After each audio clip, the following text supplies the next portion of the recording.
By the time a man reaches 50 years of age, he has a 75% chance of having an enlarged prostate and a 33% chance of having prostate cancer. As he continues to age, these numbers continue to worsen. It's an accepted medical fact that if a man lives long enough, some kind of prostate problem is virtually guaranteed. Prostate problems are not, however, inevitable. There are 6 main causes of prostate problems. These are hormonal imbalances, cancer, zinc deficiency, cadmium toxicity, calcification, and infection.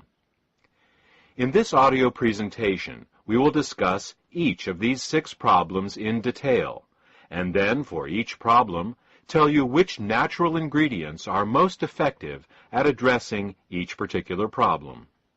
Should you want a product with all of the ingredients for each of the problems we are about to discuss, they are available in the Endosterol product.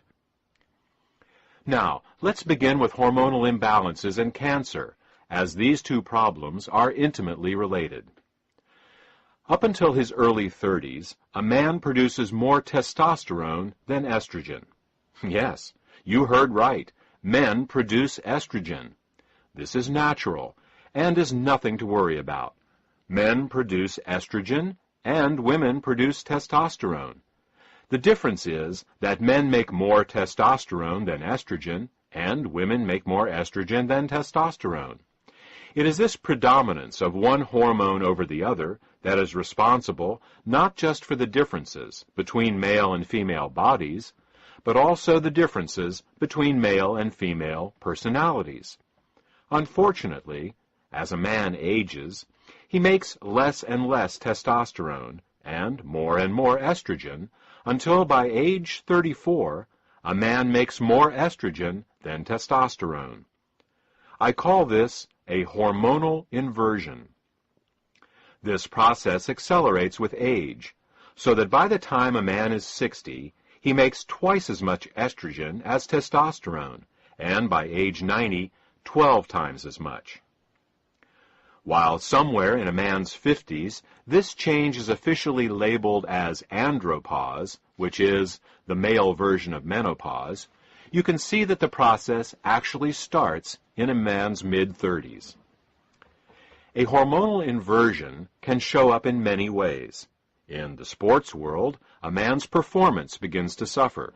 This is why you don't see many professional athletes at the top of their game past age 40.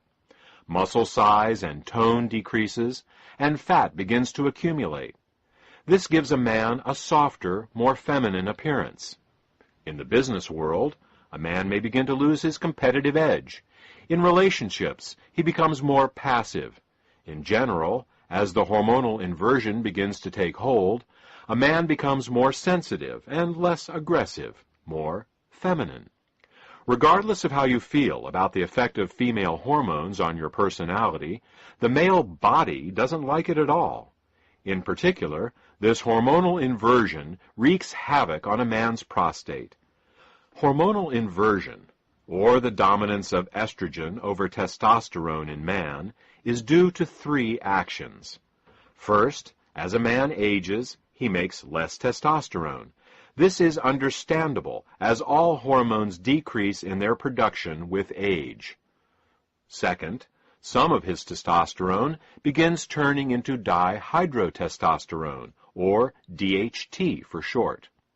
This happens courtesy of an enzyme called 5-alpha reductase, whose job it is to convert good testosterone into its evil counterpart, DHT. It's DHT that is the main cause of hair loss and prostate enlargement. Did you ever wonder why baldness is predominantly a male problem?